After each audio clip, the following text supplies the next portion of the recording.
Selamat siang pemirsa, selama 30 menit ke depan Anda akan bersama saya Ida Fitriani dalam acara Erida TV, membahas informasi aktual dan terpercaya.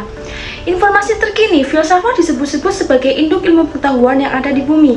Filsafat adalah pengetahuan dan penyelidikan dengan akal budi mengenai hakikat segala yang ada, sebab, asal, dan hukumnya. Banyak tokoh-tokoh filsafat yang kini dikenal di penjuru dunia. Bahkan teori dari tokoh filsafat tersebut ada yang masih dipakai hingga saat ini. Tokoh-tokoh filsafat ini diantaranya adalah Socrates, Plato, Aristoteles, Immanuel Kant, dan Jean Piaget. Socrates hidup sekitar tahun 400 sebelum Masehi. Menurutnya, jiwa manusia merupakan asas hidup yang paling dalam. Jadi, jiwa merupakan hakikat manusia yang memiliki arti sebagai penentu kehidupan manusia. Berdasarkan pandangannya itu, ia tidak mempunyai niat untuk memaksa orang lain menerima ajaran atau pandangan tertentu. Ia justru mengutamakan agar orang lain dapat menyampaikan pandangan mereka sendiri. Untuk itu, ia menggunakan metode dialektika, yaitu cara melakukan dialog dengan orang lain sehingga orang lain dapat mengemukakan atau menjelaskan pandangan atau idenya.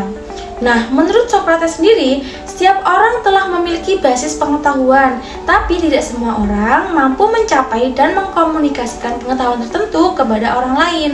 Plato lahir pada tahun 429 sebelum Masehi. Plato merupakan murid dari Socrates. Berbeda dengan Socrates, Plato berpendapat bahwa dunia yang terlihat oleh indera kita dalam beberapa jam adalah cacat dan penuh dengan kesalahan.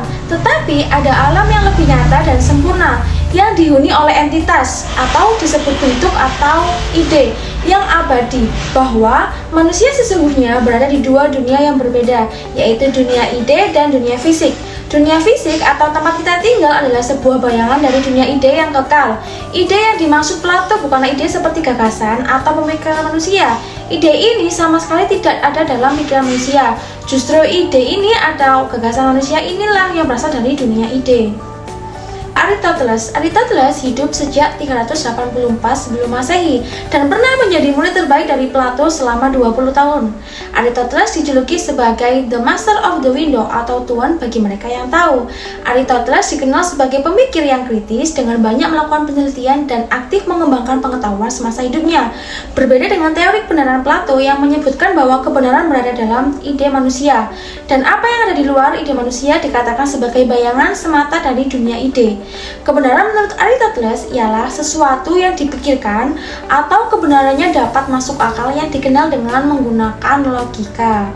Pokok pemikiran Aristoteles dengan mengutamakan realismenya sebagai salah satu sumber penjelasan kebenarannya, sekalipun sifatnya dapat berubah-ubah, Aristoteles mengatakan bahwa sesuatu perlu dipikirkan.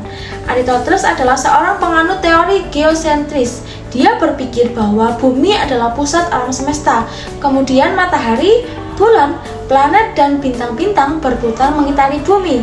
Terdengar tidak masuk akal untuk masa sekarang, namun teori ini dipercaya hingga kurun waktu yang sangat lama.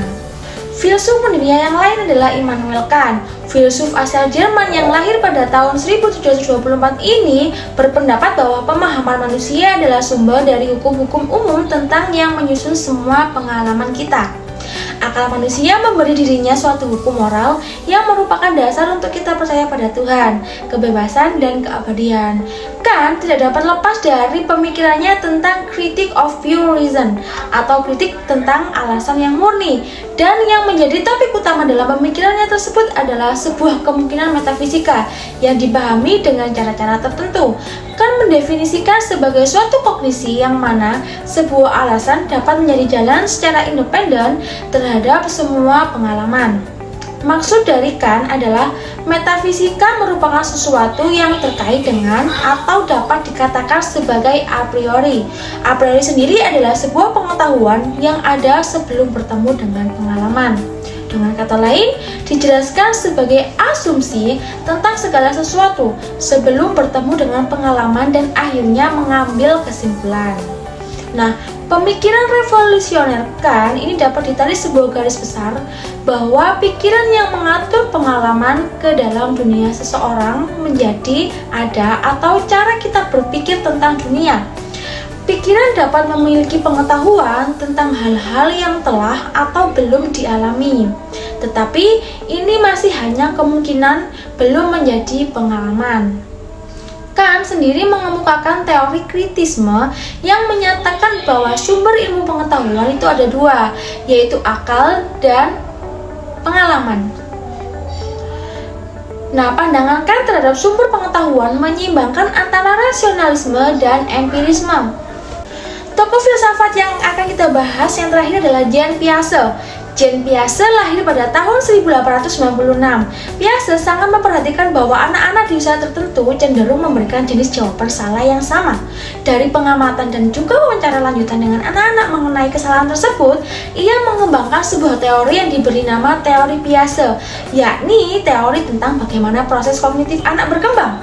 Perkembangan kognitif anak ini biasanya akan mengacu pada tahapan kemampuan anak dalam mendapatkan makna dan juga pengetahuan, mulai dari pengalaman dan informasi yang mereka peroleh.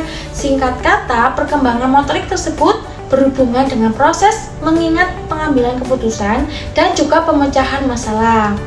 Teori perkembangan kognitif ini memiliki beberapa tahapan. Tahapan-tahapan tersebut adalah yang pertama adalah sensori motorik, yaitu dialami pada anak usia 0 sampai 2 tahun.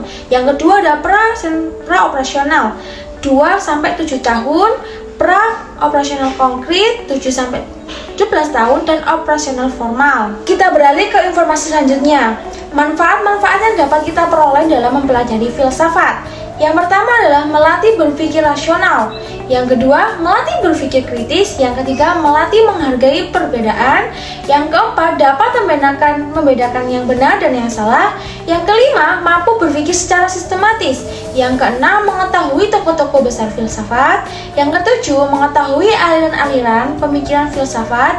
Yang kedelapan, mengasah kemampuan kita dalam melakukan penalaran. Dan yang terakhir adalah membantu berpikir lebih rasional. Informasi tadi menutup jumpa kita kali ini. Saya Ida Fitriani, pamit undur diri dan sampai jumpa.